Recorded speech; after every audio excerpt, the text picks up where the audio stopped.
ہم ڈٹے ہوئے لوگ. سرکار نے فلاح انسانیت کے لیے جو دوسرا کام کیا نا، وہ لوگوں کو احساس دلایا ہے کہ اگر غلطی ہو جائے تو تم نے بندوں کے سامنے اپنے آپ کو کلیئر نہیں کرنا، تم نے تو رب کے سامنے اپنے آپ کو کلیئر کرنا. اللہ کے سامنے تم نے بچنا ہے کہ میرا گناہ معاف. اور حضور احساس پیدا کرتے تھے. بخاری شریف میں قبیلہ غامدیہ کی اس عورت کا تذکرہ موجود ہے جو خود آئی تھی، کوئی گرفتار کر کے نہیں لایا تھا، از خود آئی. احساس پیدا ہو گیا نا گناہ کا. یہاں بہت ساری غلطیاں کر کے بھی لوگ جب اپنی بات کرتے ہیں تو کہتے ہیں کبھی یاد تو نہیں کسی کے ساتھ زیادتی کی ہو، یاد تو نہیں کبھی کسی کا. بھئی آپ نے اتنے بڑے ولی ہونے کا دعویٰ کر دیے. انسان تو انسان رہتا ہے. بڑے بڑے لوگ کہہ گئے کہ یا اللہ اگر انجانے میں بھی بھول گئے ہیں تو ہم سے درگزر فرما. لیکن جب ہم تیار ہی نہیں ماننے. حضرت انس بن مالک کہتے ہیں وہ خاتون آئی، کوئی پکڑ کے نہیں لایا، کسی 14 دنوں کے ریمانڈ پہ نہیں اسے منوایا گیا، اسے وہ خود بخود آئی. اور کریم محبوب علیہ السلام کے سامنے جب وہ کھڑی ہوئی تو اتنے درد سے میں نے کم لوگ روتے دیکھے ہیں جس درد سے وہ روئی. عرض کرنے لگی حضور میں غلطی کر بیٹھی، مجھ سے زنا ہو گیا، مجھے پاک کر. تو محبوب کریم علیہ السلام نے فرمایا تو کیسے ثابت کرے گی تو نے گناہ کیا؟ یعنی مجرم کو ثابت کرنا پڑ رہا ہے کہ میں گناہ گار. یہ وہ کمال ہے کہ انسانوں کو احساس ہونے لگے کہ یہاں ہم غلط. جب اعتراف جرم ہوتا ہے، جب بیماری کی تشخیص ہوتی ہے تو پھر اس کا علاج بھی ہو جاتا ہے. حضرت انس بن مالک کہتے ہیں وہ عرض کرنے لگی حضور میرے پیٹ میں ناجائز بچہ ہے. حضور نے فرمایا جا جب بچہ پیدا ہو تو پھر آنا. وہ 8 ماہ کے بعد آئی تو اس کی گود میں پھول سا بچہ تھا. حضور نے فرمایا واپس جا، جب روٹی کھانے لگ جائے تو پھر آنا. وہ 2 سال 2.25 سال دودھ پلاتی رہی. پھر جب آئی تو بچے کے ہاتھ میں روٹی کا ٹکڑا تھا. کریم محبوب صلی اللہ تعالی علیہ وسلم سے آ کے جب اس نے بات کی تو وہ درد سے روئی، کہنے لگی یا رسول اللہ 3 سال ہونے کو ہیں، میں نے گناہ کیا ہے، میں ساری رات سو نہیں پاتی. حضور تڑپتی، اگر اس حال میں مر گئی تو اپنے رب کو کیا منہ دکھاؤں، مجھے پاک کر دے، میرے حال پہ رحم فرمائے. محبوب کریم صلی اللہ علیہ وسلم نے بچہ ایک صحابی کو دیا، فرمایا بچوں کی طرح پالنا، اور کہا اسے لے جاؤ، پتھر مار مار کے اسے سنسار کر دو. صحابہ کہتے ہیں اسے پتھر لگ رہے تھے اور حضور بے چینی کے ساتھ ٹہل رہے. آ کے خبر دی حضور وہ تو وصال کر گئی، انتقال ہو گیا. فرمایا یہاں تک تو بات اس کی تھی. حضرت انس بن مالک کہتے ہیں اب محبوب کریم نے صحابیات سے فرمایا اسے غسل دو، کفن پہناؤ، جنازہ تیار ہو جائے تو مجھے خبر کرنا. حضرت انس بن مالک کہتے ہیں غسل ہوا، کفن ہوا، جنازہ تیار ہوا تو حیران ہم تب ہوئے جب میرے محبوب نے فرمایا صفیں بناؤ، میں خود جنازہ پڑھاؤں گا، میں خود جنازہ پڑھاؤں.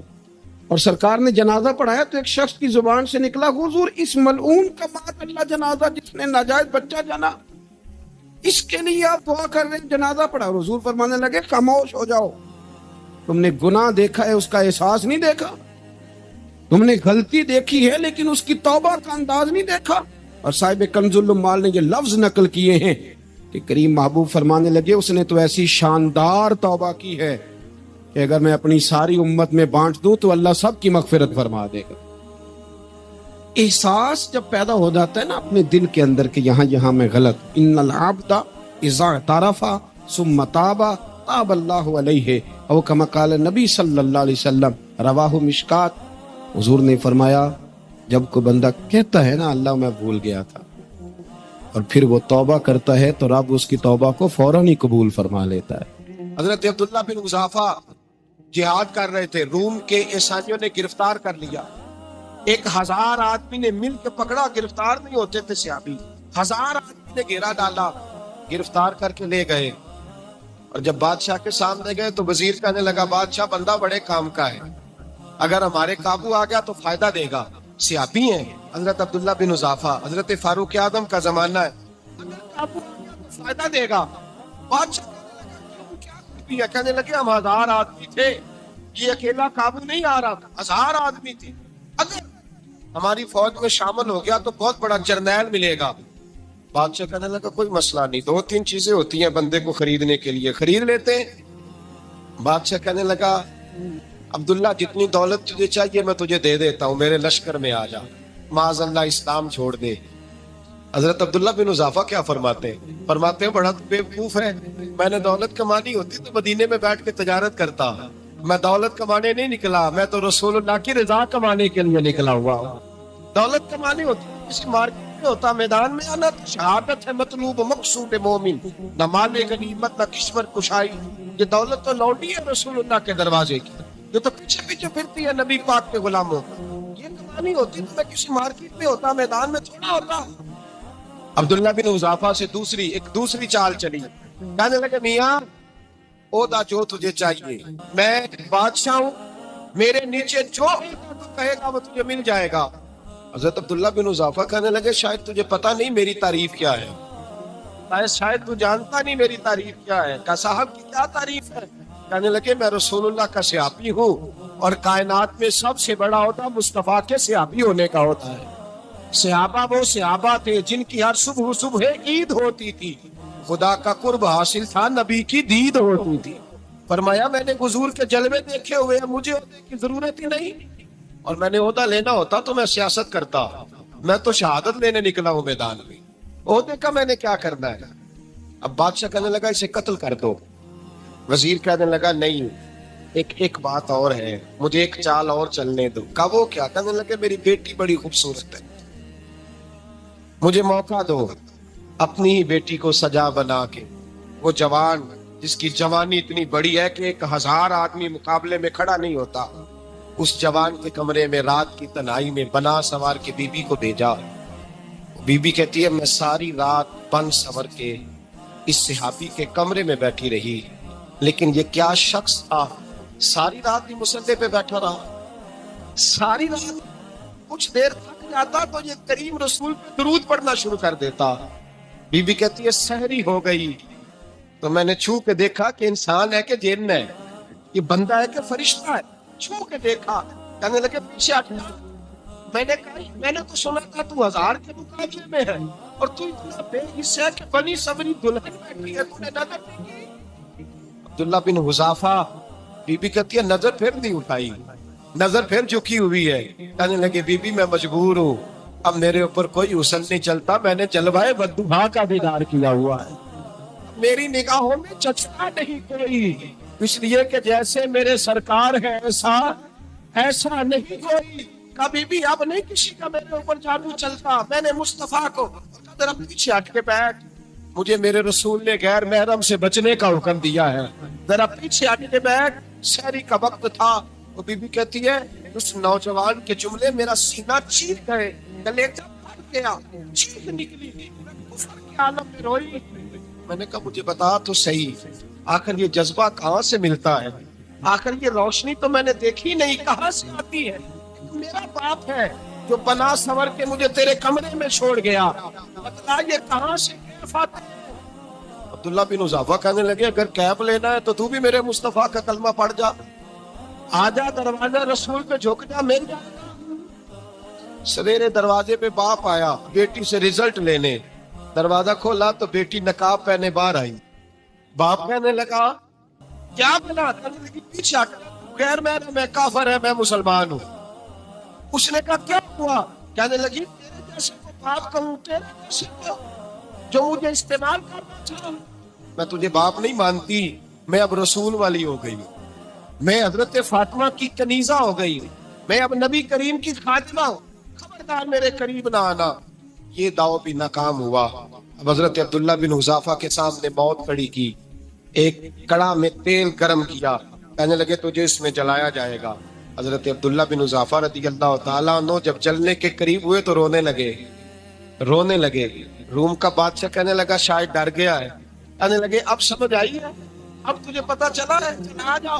حضرت عبداللہ بن حذافہ کہنے لگے تو کافر ہے، تیری کافروں والی سوچ ہے، اس لیے نہیں رویا کہ موت سے ڈر گیا ہوں، میں تو اس لیے رویا ہوں کہ ایک جان ہے وہ نبی پاک پہ قربان ہو رہی ہے، کاش رب مجھے 1000 جان دیتا، میں ساری مصطفیٰ پہ قربان کر دیتا۔ ایک سنار نے گلی میں ایک یتیم چھوٹے سے بچے کو گھومتے دیکھا تو سنار بے اولاد تھا، بچے کو اٹھا کے گھر لے آیا، 18 سال اس بچے کی پرورش کی، اس کو پالا پوسا جوان کیا۔ سونار کے پاس وہ دکان پہ چلا جاتا، وہ کئی دفعہ دکان پہ رہتا، کئی دفعہ گھر میں رہتا۔ ایک دفعہ وہ دکان پہ تھا، بچہ گھر تھا، 18 سال کا جوان، اس کی بیوی اکیلی تھی۔ وہ جس نے ماں بن کے پالا تھا اس نے اسی پہ حملہ کر دیا، اس کا بازو بری نیت سے تھاما، بیوی چیخی۔ تھوڑی دیر گزری تو وہ نوجوان پیروں میں بیٹھ گیا، کہنے لگا اماں پتہ نہیں مجھے کیا ہوا۔ شام کو سونار آیا، بیوی چیخنے لگی، چلانے لگی، کہنے لگی آج عجیب بات ہوئی، جس کو میں نے جگر کا خون دے دے کے پالا اسی نے گندی نظر ڈالی۔ سونار محو حیرت ہے، بیوی کا خیال تھا کہ لاٹھ اٹھائے گا، ڈنڈا اٹھائے گا، نوجوان کو مارے گا، لیکن وہ رونے لگ گیا۔ اس نے کہا اس نے میرے بازو فرمایا جانے کیا کیا ہے، پریشان ہونے لگ گیا، سجدے میں گر گیا، کہا تو بتاتے کیوں نہیں؟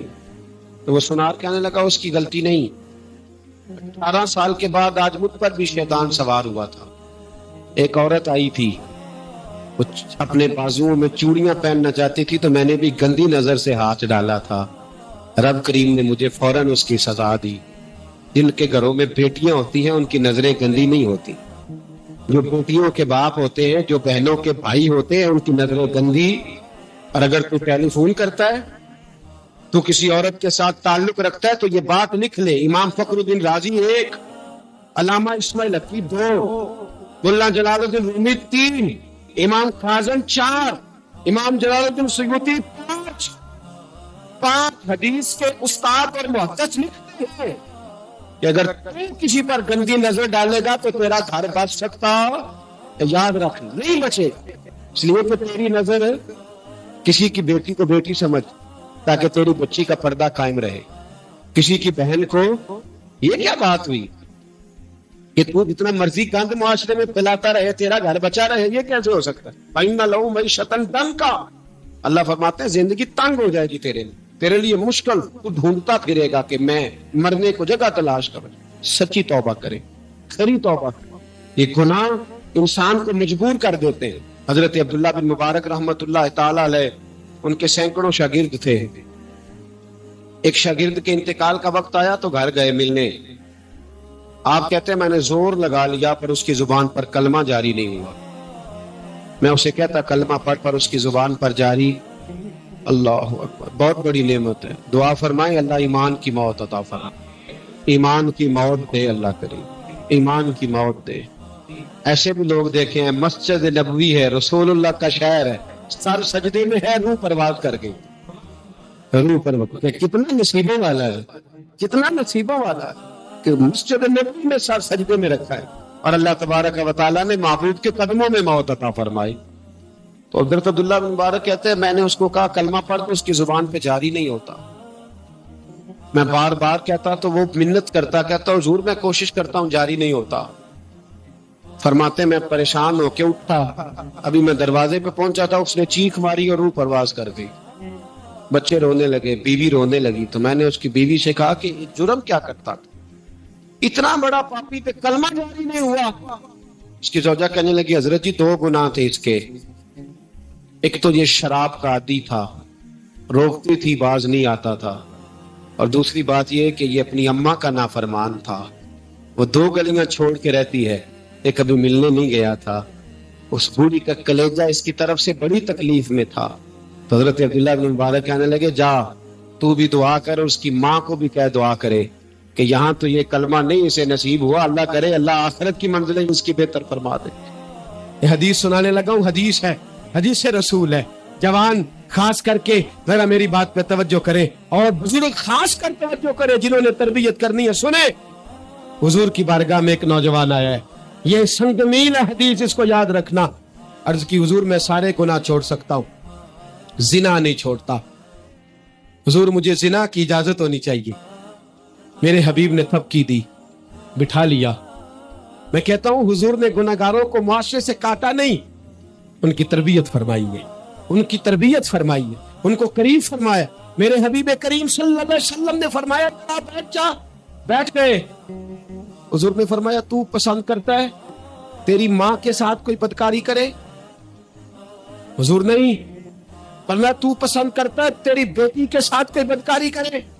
یا رسول اللہ میں آنکھیں نکال دوں گا۔ حضور نے فرمایا تو پسند کرتا ہے تیری بہن کے ساتھ؟ حضور میں کاٹ ڈالوں گا وہ ہاتھ جو میری بہن کی طرف اٹھیں گے۔ فرمایا تو پسند کرتا ہے کہ تیری خالہ ممانی کی طرف کوئی ایسی حرکت کرے؟ حضور میں کاٹ کے رکھ دوں گا ان لوگوں کو جو بات بھی کریں گے۔ میرے حبیب نے فرمایا اچھا جس کے ساتھ تو بدکاری کی اجازت مانگ رہا ہے وہ کسی کی ماں نہیں لگتی، وہ کسی کی بہن نہیں لگتی، وہ کسی کی بیٹی نہیں ہوگی؟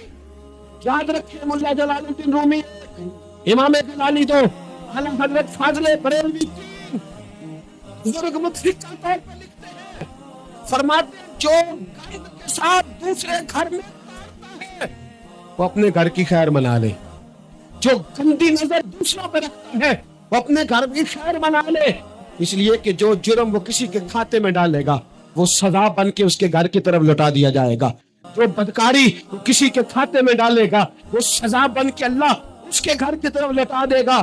اگر اپنے گھر کو پاک رکھنا چاہتے ہو تو دوسروں کی طرف پاک نظر رکھنی شروع کر دو۔ اگر چاہتے ہو کہ تیرا گھر عجیب معاملہ ہے نا، بیٹے کو تو پسند کی شادی کی اجازت ہے تو بیٹی کو اجازت کیوں نہیں؟ اگر تیرا بیٹا پسند کی شادی کرے گا تو یاد رکھنا پھر جب کسی کی بیٹی یہ لفظ بولتی ہے پھر عزتوں کے جنازے نکلتے ہیں، پھر اوریانی فحاشی کا جو ہے وہ کلک لگتا ہے ماتھے پر، پھر یاد رکھنا چاروں جانب سے رسوائیاں تیرا نصیب ہوتی ہے۔ اگر تو بیٹی کو روکنا چاہتا ہے تو بیٹے کا ہاتھ پکڑ، اگر تو بیٹی کو صاف رکھنا چاہتا ہے تو بیٹے کو شرم و حیا کی چادر اڑا، اگر تو بیٹیوں کے کردار کی حفاظت کرنا چاہتا ہے تو پہلے بیٹے کو پابند شریعت بنا۔ ایک بہت بڑا گناہ بدنگاہی کا گناہ ہے۔ آپ کو پتہ ہے ہمارے ملک کے اندر بدکاری، زنا اور بے حیائی کی شرح کتنی بڑھتی جا رہی ہے، کس قدر بڑھتی جا رہی ہے۔ وہ لوگ جو نکاح کر لیتے ہیں وہ بھی اپنی نگاہوں کو، میں اکثر کہتا ہوں حضور نے فرمایا نکاح آدھا ایمان ہے، جس نے نکاح کر لیا اس کا ایمان مکمل ہو گیا، تو جو نکاح کے بعد بھی باز نہ آیا میں اس کو بے ایمان نہیں کہتا، لیکن نبی پاک نے فرمایا جو نکاح کر لے اس کا ایمان ہے، بولیے ایمان محفوظ ہو گیا، اس کا ایمان، سارے بولیے ایمان، اور جو پھر بھی باز نہ آئے حضور کہہ رہے ایمان مکمل ہو گیا، اور جو نہ باز آیا کیا فتویٰ دیا جائے؟ حدیث کی روشنی میں میرے نبی پاک کی بارگاہ میں عورتیں آئیں توبہ کرنے، بیعت کرنے، مسلمان ہونے، تو حضور بیعت لیتے وقت فرمانے لگے میرے ساتھ وعدہ کرو جھوٹ نہیں بولو گی، غیبت نہیں کرو گی، زنا نہیں کرو۔ ایک عورت بول پڑی کہنے لگی یا رسول اللہ صلی اللہ علیہ وسلم میں مسلمان نہیں پر خاندانی ہوں، میرے گھر والوں کے ذہن میں بھی کبھی زنا کا خیال نہیں آیا، ہم تو اسے خاندانی کے خلاف سمجھتے ہیں، روز بری نظر سے کسی کو دیکھنا اور کسی کے بارے میں غلط باتیں، ناراض نہ ہونا۔ بہت سارے بوڑھے بھی لذت لے لے کے جرم بیان کرتے ہیں، گناہ بیان کرتے ہیں، غلط باتیں کرتے ہیں، کسی عورت کے بارے میں تبصرہ کرتے ہیں، کیا سمجھتے ہیں مرد اور عورت معاذ اللہ تعالیٰ ایک کمرے میں جا کے بدکاری کرے تو وہی زنا ہے؟ دیکھیے اور چھاپ کر کے سنیے کیا عرض کر رہا ہوں، ادھر دیکھیں میری طرف۔ نبی پاک صلی اللہ علیہ وسلم نے فرمایا زنا زبان کا بھی ہوتا ہے، زنا کان کا بھی ہوتا ہے، زنا آنکھ کا بھی ہوتا ہے۔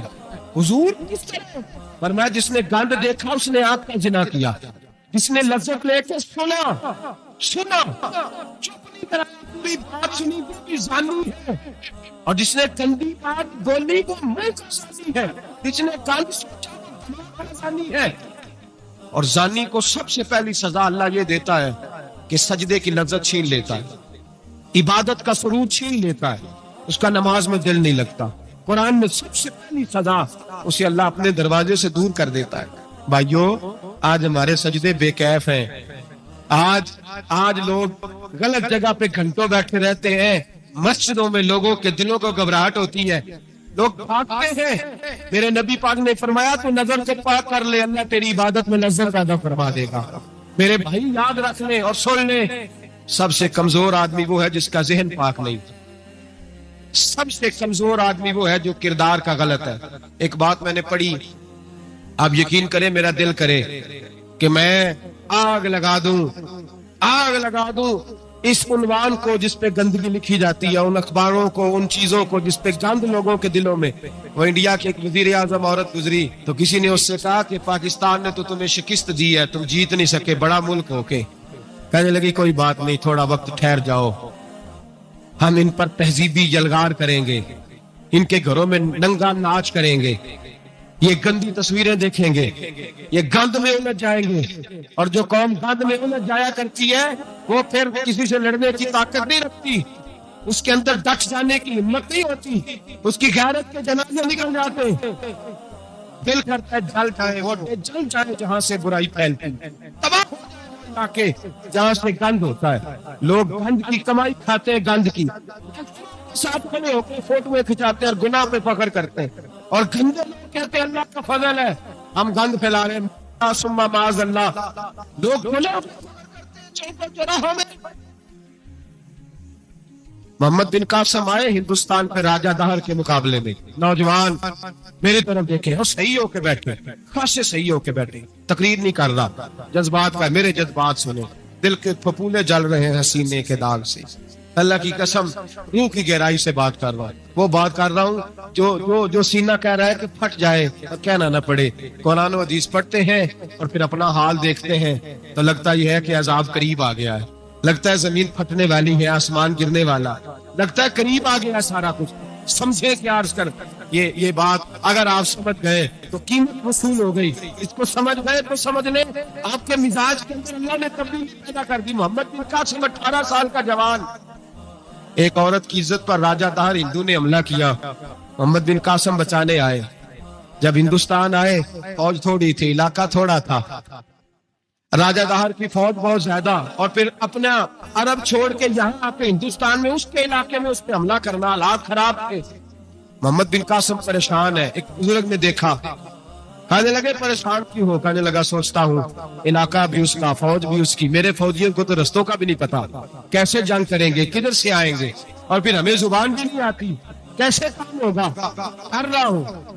2-4 دن گزرے تو محمد بن قاسم اشاش بشاش ہو گئے. اور بزرگ کہنے لگے خیر ہے، بڑے مطمئن ہو گئے. کہنے لگے بس راجہ ہم سے مقابلہ نہیں کر سکتا، راجہ ہمارے مقابلے میں کھڑا نہیں ہو سکتا. وہ گرا کے گرا، وہ لڑکھڑا. آپ کو کیسے خوشخبری مل گئی؟ کہنے لگے مجھے پتا چلا ہے کہ راجہ ہر ذہن کا بندہ ہے، وہ تو چچا کی بیٹی کو نہیں چھوڑتا، ماموں کی بیٹی کو نہیں چھوڑتا، بیٹی کو کنکلے جس کا ذہن گندا ہوتا ہے کسی کا مقابلہ نہیں کر سکتا، ہمیں وہ گرے. وہ بزرگ کہتے ہیں میں سمجھ گیا کہ واقعی سے فتح ہوگی. آج کشمیر کی آزاد نہیں ہو رہا، فلسطین میں آپ مسلمان ذہن کا گندا ہے، ذہن کا ناروا.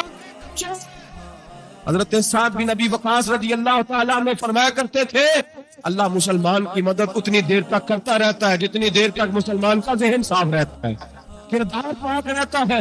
آگ اس لیے معاشرے میں لگی ہے. نوجوانوں تم کہتے ہو کامیابیاں نہیں ملتی، اسے کیسے کامیابی مل سکتی ہے جس کا ذہن ہی صاف نہیں؟ وہ کیسے دنیا کی بازی جیت سکتا ہے جس کی نگاہ ہی پاک نہیں؟ وہ کیسے آگے بڑھ سکتا ہے جس کے کردار میں پاکیزگی نہیں؟ اپنے آپ کو پاک کر لو، اللہ ہر مشکل میں تمہاری مدد فرمائے گا، ہر راستے میں تمہاری مدد فرمائے گا.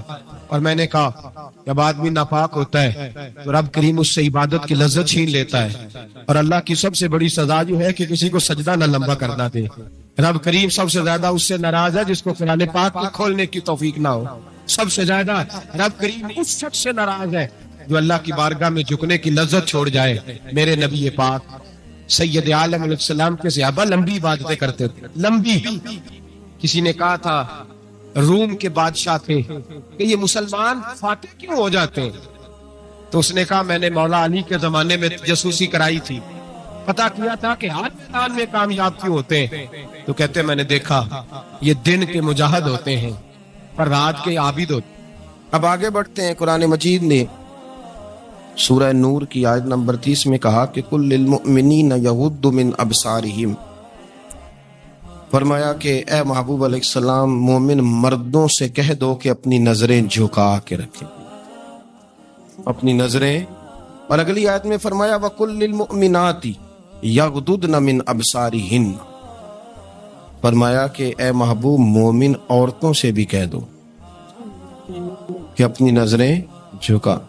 مرد بھی اپنی نظر جھکا کے رکھے گا عورت کی طرف، لیکن یہ ساری پابندی صرف مرد پر نہیں، عورت بھی غیر محرم کا چہرہ نہیں دیکھے، اس پر بھی اسی طرح نظر جھکانے کا حکم ہے جس طرح کہ وہ ہر دکاندار کو بھائی جان کہہ کے گفتگو کرنے کی اس کو بھی اجازت نہیں ہے کہ وہ سمجھے کہ پابندی تو مرد نے کرنی تھی، میں نے تھوڑی کرنی تھی.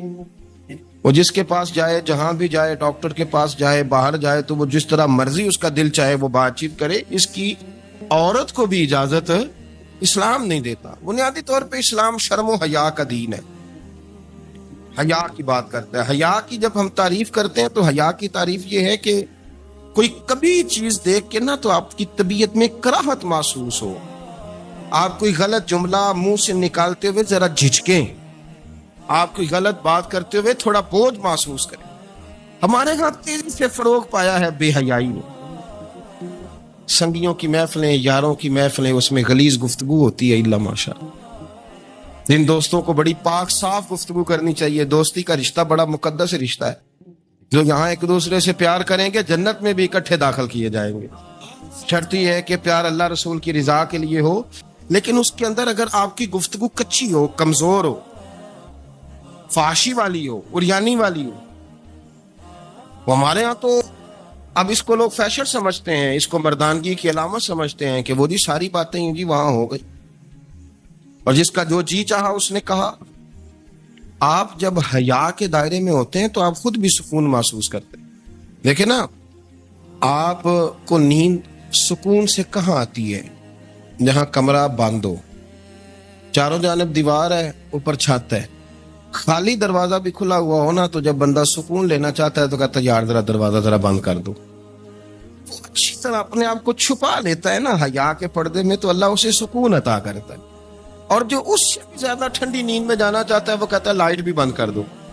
اب وہ مکمل طور پہ سمجھتا ہے کہ میں چاروں جانب سے چھپ گیا ہوں، اگر میں کھول کے بھی سو جاؤں گا تو میرا چونکہ پردہ قائم ہے، مجھے کوئی دشواری نہیں ہو. آپ چھپ جاتے ہیں، جب آپ حیا کے اندر سمٹ جاتے ہیں، جب آپ چادر کے اندر آ جاتے ہیں تو آپ بہت ساری جگہوں پہ آسانی محسوس کرتے. تو حیا تو آپ کو سکون دیتی ہے، حیا تو دل کو راحت دیتی ہے.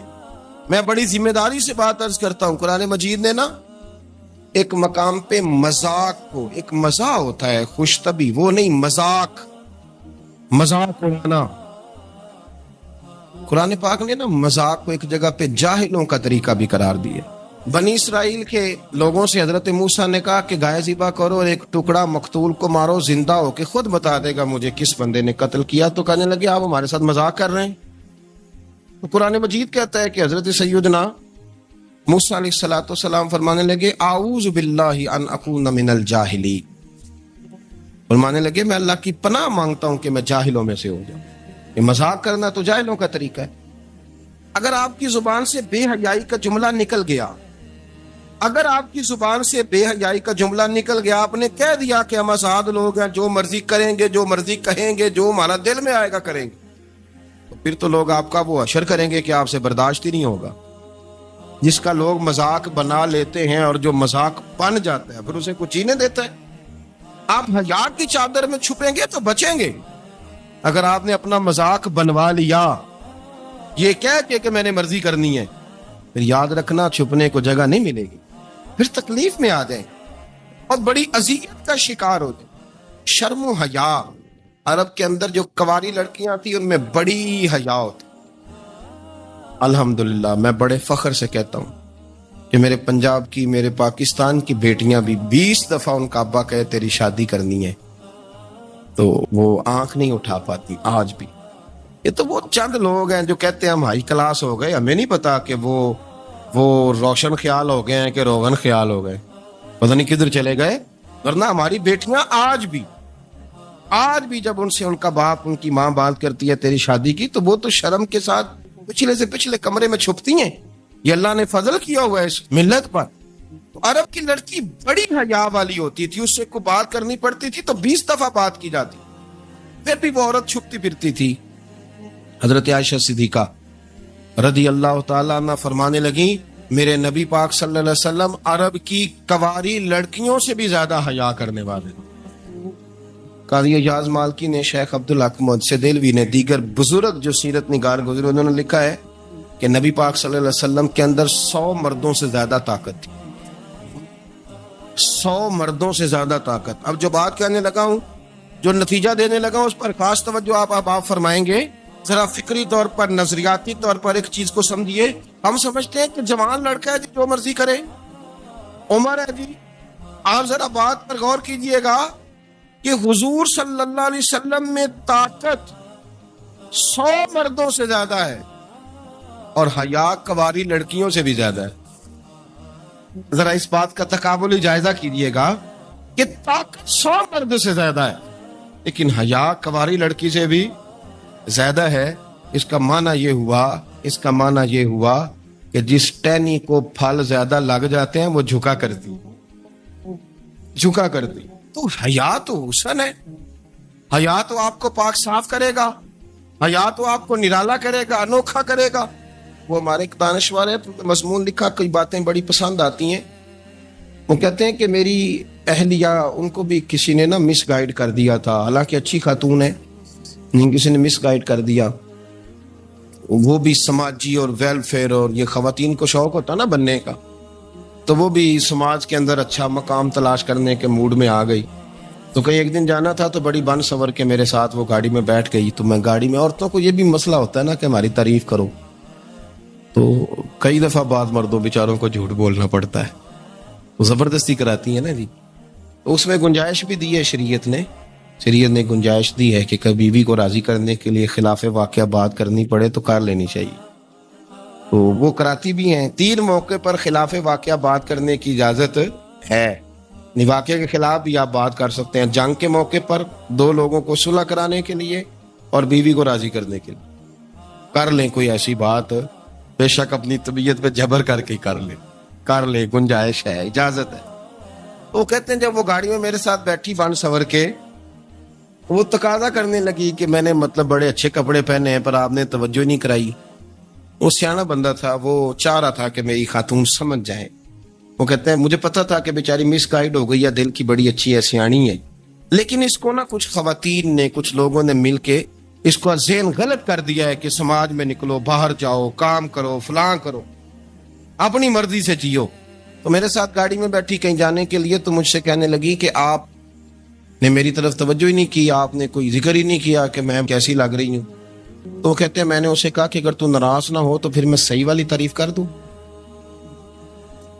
اس نے کہا کہ آپ کر دیں. تو کہتے ہیں میں نے درد سے اور خلوص سے اپنی بیوی سے کہا، خلوص کے ساتھ میں نے کہا میں تو روز گھر ہوتا ہوں، روز شام کو گھر ہوتا ہوں، اگر تو میرے لیے تیار ہوتی تو میں تیری تعریف کرتا، لیکن آج تو باہر جانے کے لیے تیار ہوئی، تو پھر ان سے تعریف کی امید رکھ جن کے لیے تو نے تیاری کی ہے.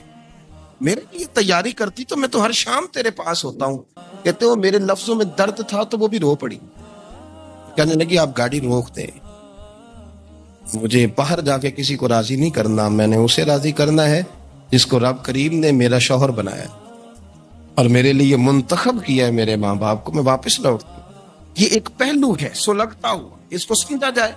رسول کریم صلی اللہ علیہ وسلم عرب کی کواری لڑکیوں سے زیادہ حیا والے تھے. کواری لڑکیوں سے زیادہ حضور حیا فرمایا کرتے تھے. جب خانہ کعبہ کی مکہ شریف میں تعمیر ہو رہی تھی نا، اہل عرب اس کو تعمیر کر رہے تھے، تو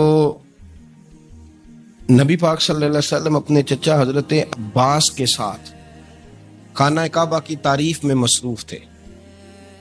تو عرب کے لوگ چونکہ لمبا کرتا پہنتے تھے پیروں تک، تو نیچے اگر کسی وقت کوئی چیز نہیں بھی ہوتی تھی تو کسی کو وہ نظر نہیں آتی تھی، چونکہ پردہ رہتا تھا، ایک لمبا کرتا پہنا ہوا ہوتا تھا. تو جب بچے، سرکار کی عمر مبارک بھی ابھی تھوڑی تھی، تو اس طرح بچے جب نکلتے تو وہ کئی دفعہ اپنی تہمت اتار دیتے نیچے سے، اور کوئی مزدوری کرنے لگتے تو 3-4 طے کر کے تہمت کی کندھے پہ رکھ لیتے. جس طرح کبھی دیہاتوں میں لوگ کپڑا سر پہ رکھتے تھے کہ اوپر اگر کوئی وزنی چیز رکھیں گے تو وہ تکلیف نہیں دے گی. نبی پاک صلی اللہ علیہ وسلم بھی سب لوگوں کے ساتھ خانہ کعبہ کی تعمیر میں شامل تھے. تو حضرت عباس رضی اللہ تعالیٰ انہوں نے کہا حضور سے، ابھی اللہ نے نبوت بھی نہیں فرمایا تھا، بھتیجے آپ بھی تامد اتاریے، یہ صحیح مسلم میں حدیث موجود، اور اس کو کندھے پہ رکھ لیجیے، آپ اینٹیں اٹھا اٹھا کے لا رہے ہیں تو ذرا آپ کو تکلیف نہیں ہوگی۔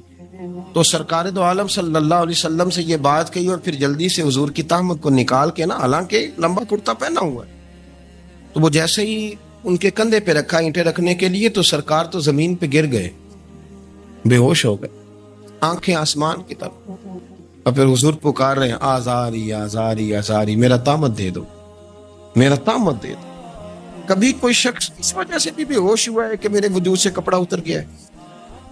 حالانکہ سرکار پر وہ بے ہوشی بھی نبی پاک کا وہ جو غلبہ ہے نا شرم و حیا کا، اس کی وجہ سے، ورنہ تو حضور فرماتے ہیں کہ میری آنکھیں سو جاتی ہیں، دل تو میرا اس عالم میں بھی جاگتا رہتا ہے۔ تو سرکار زمین پہ تشریف لے آئے، آنکھیں آسپیرا، میرا تامت دے دو، میرا تامت دے دو، تو جلدی سے انہوں نے تامت دیا تو حضور نے باندھ لیا۔ پھر طبیعت مبارک میں تسلی ہوئی، یعنی ہم اس رسول کے غلام ہیں کہ جن کے تو وجود سے کپڑا اتر جائے تو حضور برداشت نہیں کرتے، قبول نہیں فرماتے، تکلیف شروع ہو جاتی۔ لیکن یہاں نوجوان ہیں اور بڑا قد کاٹ ہے اور بڑے بڑے سمجھدار لوگ ہیں، گرمی آتی ہیں تو شارٹ کپڑے پہن کے گھومتے ہیں، ان کو خیال نہیں کہ یہ وہ والا لباس ہے جو باہر تو کیا گھر میں اماں کے سامنے نہیں پہننا چاہیے، بہنوں اور بیٹیوں کے سامنے نہیں پہننا چاہیے۔ آپ کی گفتگو میں شرم و حیا ہو، آپ کے لب و لہجے کے اندر حسن ہو۔ آپ کو پتہ ہے نبی پاک صلی اللہ علیہ وسلم نے فرمایا میری امت میں سب سے زیادہ حیا کرنے والے عثمان غنی ہے، عثمان غنی سب سے زیادہ حیا کرنے والے۔ آپ فرمایا کرتے تھے جب سے حضور کا چہرہ دیکھا ہے میں نے کبھی اپنی شرمگاہ بھی نہیں دیکھی، میں نے آنکھوں کا وضو نہیں توڑا، اور جب سے حضور کے دست مبارک میں نے بیعت کے لیے سیدھا ہاتھ بڑھایا تو پھر سیدھا ہاتھ میں نے کبھی گندگی کو نہیں لگایا۔ حیات۔ آپ باتھ روم کے اندر بھی غسل فرماتے تھے تو کپڑوں سمیت کرتے تھے۔ کسی نے کہا حضرت جی واش روم کے اندر کیوں نہیں کپڑے اتارتے؟ آپ فرمانے لگے باہر بندوں سے حیا کرتا ہوں، اندر جاتا ہوں تو رب سے حیا آنی شروع ہو جاتی، وہ تو دیکھ رہا ہے نا۔ تو میں جو بات آپ کی خدمت میں عرض کرنا چاہتا ہوں اس کو آپ سمجھیے گا میرے عزیز، کہ شرم والا مزاج، گفتگو بھی شرم والی، آنکھیں بھی شرم والی، لباس بھی شرم والا، دوستی یاری بھی شرم والی، بہت ساری ایسی باتیں۔ دیکھیں نا آپ ذرا، میں نے کہا کہ باتوں کو سن کے گزر نہ جایا کریں، اس کی گہرائی پر غور کریں۔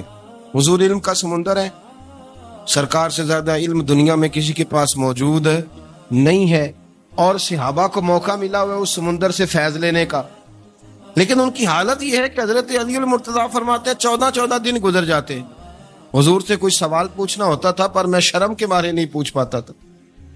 14 دن بخاری شریف میں موجود ہے۔ ایک دن نبی پاک صلی اللہ علیہ وسلم نے پوچھا صحابہ سے کہ وہ کون سا درخت ہے جس کے پتے نہیں گرتے، اور وہ درخت اس طرح ہے جس طرح مومن ہوتا ہے، وہ درخت میرے مومن کی طرح بتاؤ۔ حضرت عبداللہ ابن عمر فرماتے مجھے پتا تھا کہ وہ کھجور کا درخت ہے، لیکن چونکہ ابو بکر صدیق بھی بیٹھے ہیں، عمر فاروق بھی بیٹھے ہیں، مولا علی بھی بیٹھے ہیں، عثمان غنی بھی بیٹھے ہیں، اتنے جنگیت لوگ بیٹھے ہیں، تو مجھے حیا آتی تھی کہ میں کیوں جواب دوں۔ کہتے سرکار نے کئی دفعہ پوچھا، لوگوں نے کئی اور درخت بتائے، پر فرمایا تمہارا جواب درست نہیں ہے۔ آپ حیا کے اس پہلو پر غور کریں کہ سوال کا جواب آتا ہے، سوال کا جواب، یعنی مجھے سوال کا جواب آتا اور پھر میں دوں نہ، مجھے بدہضمی نہ ہو جائے گی؟ یہ کیسے ممکن ہے کہ میری رات گزر جائے، مجھے پتا بھی تھا اور میں نے بتایا نہیں؟ بہت سارے لوگ آ کے بہت ساری باتیں بتاتے ہیں، بہت ساری باتیں وہ سمجھاتے ہیں، تو ہم غور سے ان کا چہرہ دیکھنے لگ جاتے ہیں، کہتے ہیں یار اس کا تو دعویٰ تھا کہ میں سمجھنے آتا ہوں، یہ تو ہمیں سمجھا رہا ہے، چلو الحمدللہ ہم سمجھنے کو تیار ہیں۔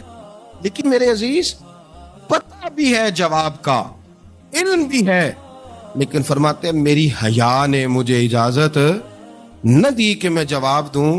آپ فرماتے ہیں پھر حضور سے صحابہ نے عرض کی کہ یا رسول اللہ آپ ہی بتا دیں وہ درخت کون سا ہے، تو حضور نے فرمایا بھائی وہ کھجور کا درخت ہے۔ تو آپ فرماتے ہیں میں دل ہی دل میں کہہ رہا تھا کہ الحمدللہ میرا جواب درست ہے، حالانکہ میں نے جواب دیا ہی نہیں۔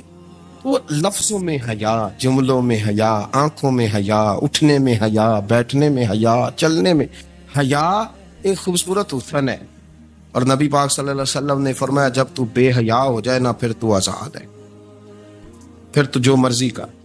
پھر تو جو اس لیے بزرگ جب کسی کو بے حیا کہتے تھے نا، اللہ اکبر، اور جب کسی کو کہتے تھے نا یہ بے حیا ہے تو لوگ سمجھتے تھے کہ کوئی ہلکی سی بات کر دی، لیکن ان کا معنی یہ ہوتا تھا کہ بس بھائی اب اس کے ساتھ کوئی کلام کرنے کی ضرورت ہے، اس کو اب اصلاح کی ضرورت نہیں، یہ بے حیا ہے۔ کیا معنی؟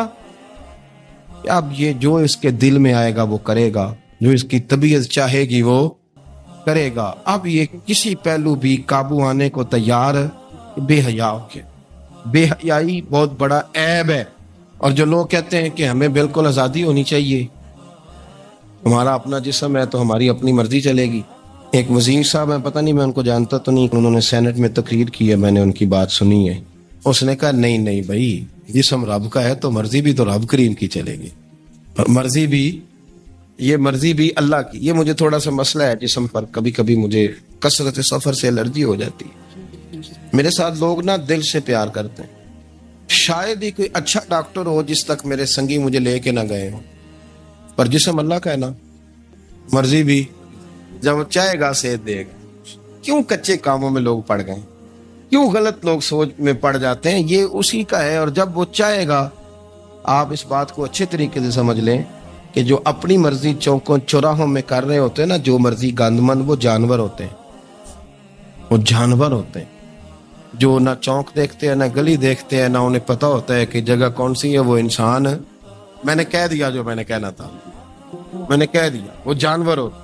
اور جو کچھ انسان ہوتے ہیں نا، ان کے اندر کچھ نہ کچھ پھر شرم حیا بھی ہوتی ہے، وہ چوکوں چوراہوں میں وہ حرکتیں اور وہ کام نہیں کرتے جو جانور کرتے ہیں۔ ان کے لیے بڑے پردے ہوتے ہیں، ان کے لیے بڑی باتیں ہوتی ہے، ان کے لیے بڑا کچھ ہوتا ہے۔ جو بالکل آزاد ہو جائے، کوئی پتہ نہ ہو کس وقت کیا کہنا ہے کیا کرنا ہے، تو پھر وہ دائرہ انسانیت سے خارج ہو جاتا ہے۔ ہم آپ کو کیا دعوت دیں؟ آپ تو وہ باتیں کر رہے ہیں جو اسلام کا انسانیت کے حق میں بھی ٹھیک نہیں، آپ تو وہ والی باتیں کر رہے ہیں ان کا انسانیت بھی تقاضا نہیں کرتی کہ یہ باتیں ہونی چاہیے۔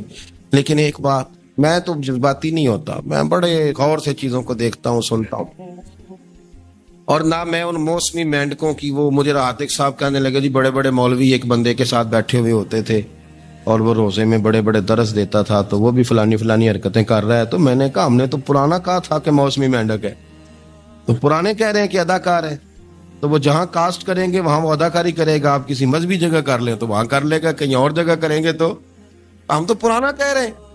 تو کسی کو کبھی سمجھ آتی ہے تو کسی کو کبھی اور جگہ جا کے سمجھ آتی ہے۔ ہم ان لوگوں سے پریشان نہیں ہوتے، کیوں؟ سن لیں، کوئی مایوسی نہیں، ان کے اندر جتنا زور ہے وہ لگائیں۔